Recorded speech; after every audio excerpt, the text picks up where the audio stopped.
Welcome to Vani stories. ఇవాల్టి కథ కొత్తగా పెళ్ళైన కూతురికి తల్లి చెప్పిన మాటలు. రచించిన వారు రాధా సింధూరా. కథలోకి వెళ్లే ముందు నా ఛానల్ని సబ్స్క్రైబ్ చేసుకొని నన్ను సపోర్ట్ చేస్తారని ఆశిస్తున్నాను. ఆదివారం ఉదయం 6:30 గంటలు దాటుతుండగా శ్రావణికి మెలకువ వచ్చింది. ఇంకాసేపు పడుకుందామనుకుంది, కానీ ఎంత ప్రయత్నించినా నిద్ర రాలేదు. ఇక మెల్లగా లేచి ఫ్రెష్ అయ్యి బయటికి వచ్చింది. హాల్లో సోఫాలో కూర్చొని కాఫీ తాగుతూ కబుర్లు చెప్పుకుంటున్న అత్తమామలు ఒక్కసారి ఆమె వైపు చూసి చిన్నగా నవ్వి మళ్ళీ మాటల్లో పడ్డారు. 6:30 కాదు 9:30 దాటాక లేచినా వాళ్ళ రియాక్షన్ అదే ఉంటుందని తెలుసు శ్రావణికి. వంటింట్లోకి వచ్చి చూస్తే అమర్ పెసరట్లు వేస్తూ కనిపించాడు. హాట్ ప్యాక్లో పెసరట్టు వేయడానికి ఇటు తిరిగిన అతను శ్రావణ్ణి చూస్తూనే చిరునవ్వుతో గుడ్ మార్నింగ్, కాఫీ అన్నాడు. అవునన్నట్లు తల ఊపింది శ్రావణి.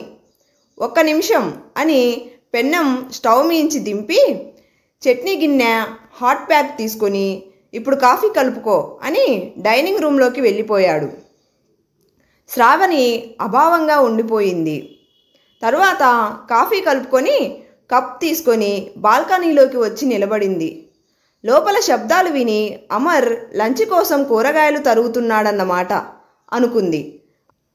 అత్తగారింట్లో తనకి ఎలాంటి రిస్ట్రిక్షన్స్ లేవు.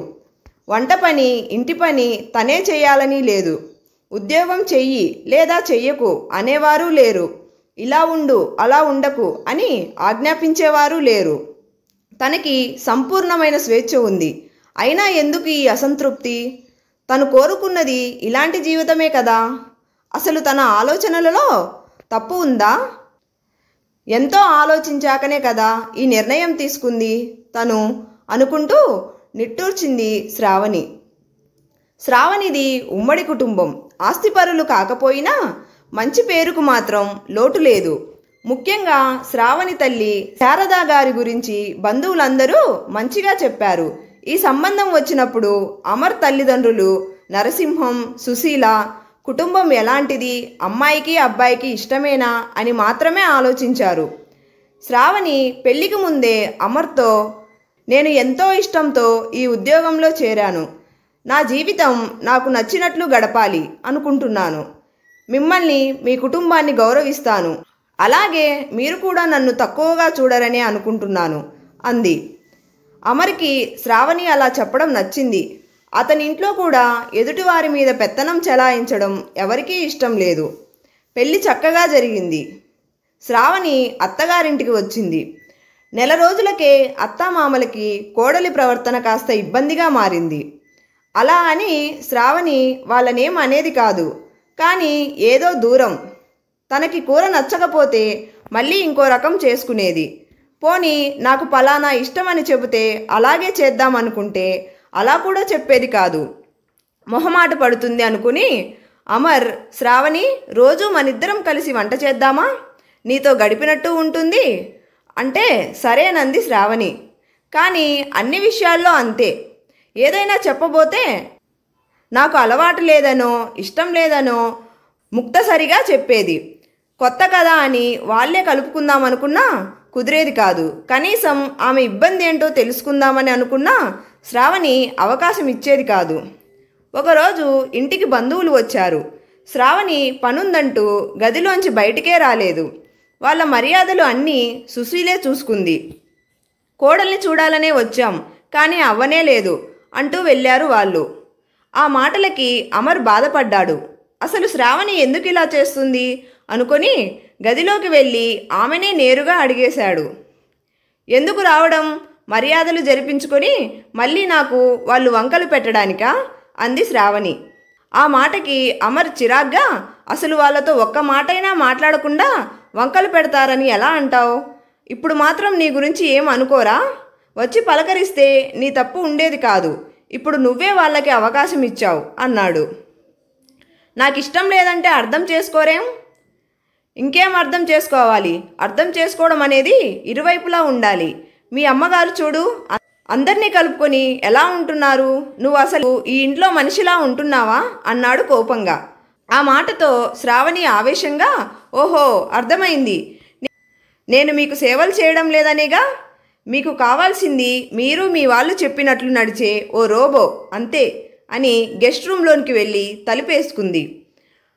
అంత అర్థం లేకుండా మాట్లాడుతున్న భార్యకి ఎలా నచ్చజెప్పాలో తెలియలేదు అమర్కి. పడుకుందన్న మాటే కానీ మర్నాడు ఏ గొడవ జరుగుతుందని భయంగానే ఉంది శ్రావణికి. తను కావాలని అలా అనలేదు. అమర్ అలా అనుకునే మనిషి కాదని తెలుసు. కానీ అతన్ని గెలవనివ్వకూడదని ఆవేశంలో అలా అనేసింది. కానీ మర్నాడు ఎవరూ ఏం అనలేదు. కానీ అప్పటినుంచి తనేం చేసినా ఎలా ఉన్నా పట్టించుకోవడం లేదు. అలా అని దెప్పడం, మాట్లాడకుండా ముభావంగా ఉండడం కూడా లేదు. ఏదో పరాయి వ్యక్తికి గౌరవం ఇచ్చినట్లు ఉంది. అడిగితే చెప్తారు, లేదా లేదు. అప్పటినుంచే శ్రావణికి ఈ బాధ. నిన్నేమైనా తిడుతున్నారా, కొడుతున్నారా? వాళ్ళు నోరు మూసుకొని ఉంటే నీకేం బాధ అంటారు ఎవరికైనా చెప్పినా అనుకుంది శ్రావణి. పెళ్ళైన 3 నెలల తర్వాత ఇంటికి వచ్చిన తల్లిని చూడగానే చిన్నపిల్లలా అయిపోయింది శ్రావణి. ఏంటమ్మా సర్ప్రైజ్ అంటూ తల్లిని చుట్టుకుపోయింది. ఈ ఊర్లో పెళ్ళికి వచ్చాన్రా, నీ మీద బెంగతో ఒకసారి చూసిపోదామని వచ్చాను అంది శారద. ఆవిడ వచ్చిన 2 రోజుల్లోనే ఆ ఇంట్లో అత్తామామలు శ్రావణ్ణి అంటీ ముట్టనట్టు ఉన్నారని అర్థమైంది. పైగా అమర్ కూడా శ్రావణికి చనువుగా ఏం చెప్పలేకపోతున్నాడు. మర్నాడు సాయంత్రం తెలిసిన వాళ్ళ ఇంట్లో ఫంక్షన్ ఉంటే అమర్ అతని తల్లిదండ్రులు వెళ్ళారు. అమర్ తల్లి సుశీల శ్రావణి తల్లిని పిలిచింది కానీ నీరసంగా ఉందని రాలేనంది. తనని పిలిచిన సుశీల కోడల్ని పిలవకపోవడం చిత్రంగా అనిపించింది శారదకి. వాళ్ళు వెళ్ళాక ఆవిడ శ్రావణితో, నువ్వు కూడా వెళ్ళాల్సింది, మీ ఆయన బాధపడతారు అంది. అంత లేదు, అలా ఏం అనుకోరు అంది శ్రావణి. ఏమ్మా అలా అంటావు? మనసులో ఏదైనా బాధ ఉంటే నాకు చెప్పు తల్లి అంది శారద. ఆ మాటతో శ్రావణి జరిగిందంతా చెప్పింది. అంతా విన్నాక శారద, నువ్వు ఎంతో తెలివైన దానివి అనుకున్నాను. నీకు నచ్చినట్లు ఉండడం అంటే ఒంటిపిల్లి రాకాసిలా ఉండటమా? ఈ పాడు ఆలోచన నీకెలా వచ్చిందే అంది కాస్త కోపంగా. నిన్ను చూసే వచ్చింది అంది శ్రావణి గట్టిగా. ఆ మాటకి శారద ఆశ్చర్యంగా చూస్తూ ఉండిపోయింది. అవును, చిన్నతనం నుంచి చూస్తూనే పెరిగాను. ఒక్కరోజైనా నీకు నచ్చినట్టు ఉన్నావా? తిండి, బట్ట, మాట, చివరికి పిల్లల విషయంలో కూడా నీకు నీ అభిప్రాయానికి విలువ లేదు. పిన్ని కాస్త మొండితనంగా ఉంది కనుక తను హ్యాపీగా ఉంది. అత్త కూడా గట్టిగా నిలబడి అత్తారింట్లో తన మాట నెగ్గించుకునేది. కానీ నువ్వేం చేశావు? అర్ధరాత్రులు వంటింట్లో కూర్చొని ఏడ్చావు. అలాంటి బ్రతుకు నాకొద్దనుకునే నా ఇష్టాలు నావే అని ముందే అమర్కి చెప్పాను అంది. తనని చూసే కూతురు ఇలా ఆలోచనలు చేస్తుందని ఆవిడ ఊహకి కూడా అందలేదు. నిజమే, నేను చేతకాని దానిలాగే ఉన్నాను. అది రైట్ అని చెప్పను, కానీ నువ్వు చేసేది మాత్రం ఖచ్చితంగా తప్పే అంది. శ్రావణి కోపంగా చూసింది. కోపం కాదు, ఆలోచించు. నీ ఇష్టాల్ని, అభిప్రాయాల్ని ఇంకొకరు గౌరవించాలి అని నువ్వు అనుకున్నట్లే అవతలి వాళ్ళు అనుకుంటారు. నా పరిస్థితులు వేరు, నీ పరిస్థితులు వేరు. పిడుక్కి బియ్యానికి ఒకే మంత్రం కాదు. నేను మాట్లాడకుండా తప్పు చేస్తే నువ్వు వాళ్ళని మాట్లాడనివ్వకుండా చేసి తప్పు చేస్తున్నావు. దారిలో అడ్డంకులు ఉంటాయన్న భయంతో అసలు అడుగే వేయకుండా ఆగిపోతున్నావు.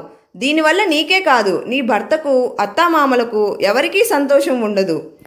మీ బంధంలో బలం ఉండదు. ఒక్కసారి వాళ్ళు నీ అత్తామామలని, ఇది నీ అత్తారిల్లని కాకుండా ఇది నా ఇల్లు, వాళ్ళు నా భర్తకు జన్మనిచ్చిన వారు, నాకు తల్లిదండ్రులతో సమానం, వాళ్ళని నేనే చూసుకోవాలి, పరస్పర ప్రేమాభిమానాలతో మా ఇల్లు నవ్వుల నావలా ముందుకు సాగాలి, ఇందుకు ప్రధాన బాధ్యత నాదే అనుకొని ఆలోచించు చూడు అంది. శ్రావణి మౌనంగా గదిలోకి వెళ్ళిపోయింది. కూతురు ఆలోచించుకోవడానికి, తప్పు తెలుసుకోవడానికి కొంత సమయం అవసరమని శారద కూడా కదిలించలేదు. ఆ రోజు సాయంత్రం అత్తామామలు అమర్ ఫంక్షన్ నుంచి వచ్చాక శ్రావణి సంకోచంగా, అత్తయ్య గారు కొంచెం కాఫీ ఇవ్వనా అంది. ఆ మాటకు సుశీల ముఖం చేటంతయింది.